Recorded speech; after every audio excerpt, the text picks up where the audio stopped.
UDF മന്ത്രിസഭയിലെ വകുപ്പ് വിഭജനം വൈകുന്നു. ഉന്നത വിദ്യാഭ്യാസ വകുപ്പ് കോൺഗ്രസ് ഏറ്റെടുത്താൽ പകരം ഫിഷറീസ് വേണമെന്ന് മുസ്ലിം ലീഗ്. ഫിഷറീസ് ലീഗിന് നൽകുന്നതിൽ എതിർപ്പ് അറിയിച്ച് ലത്തീൻ സഭയും ധീവര സഭയും.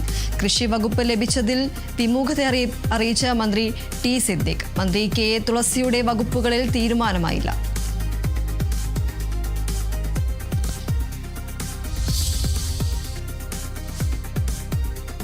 സംസ്ഥാനത്ത് ഇന്ന് ശക്തമായ മഴയ്ക്ക് സാധ്യത. 9 ജില്ലകളിൽ മഞ്ഞ മുന്നറിയിപ്പ്. കേരള തീരത്ത് കള്ളക്കടൽ പ്രതിഭാസത്തിനും സാധ്യത. കണ്ണൂർ, കാസർഗോഡ് തീരങ്ങളിൽ കടലാക്രമണ മുന്നറിയിപ്പ്. വരും ദിവസങ്ങളിലും മഴ തുടരുമെന്ന് കാലാവസ്ഥാ വകുപ്പ്.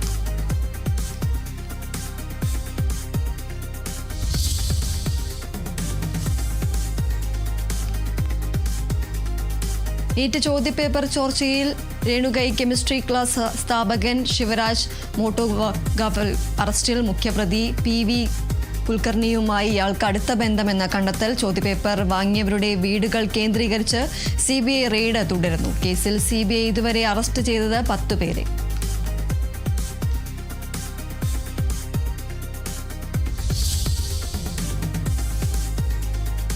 അമേരിക്കയിലെ സാൻ ഡിയോഗയിൽ ഇസ്ലാമിക് സെന്ററിലുണ്ടായ വെടിവെപ്പിൽ 5 മരണം. ആക്രമണം പള്ളിയും മദ്രസയും അടങ്ങുന്ന കെട്ടിടത്തിൽ. മരിച്ചത് 2 അക്രമികളും സുരക്ഷാ ജീവനക്കാരനുമടക്കം 3 പേർ. അക്രമികൾ 17ഉം 19ഉം വയസ്സ് പ്രായമുള്ള ആൺകുട്ടികൾ. അക്രമികൾ മരിച്ചത് സ്വയം വെടിയുതിർത്ത്.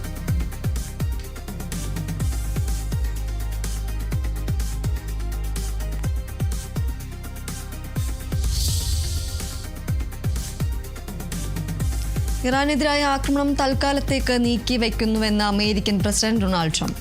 നടപടി ഗൾഫ് രാജ്യങ്ങളുടെ അഭ്യർത്ഥന മാനിച്ചെന്ന ട്രംപ് ട്രൂത്ത് സോഷ്യലിൽ.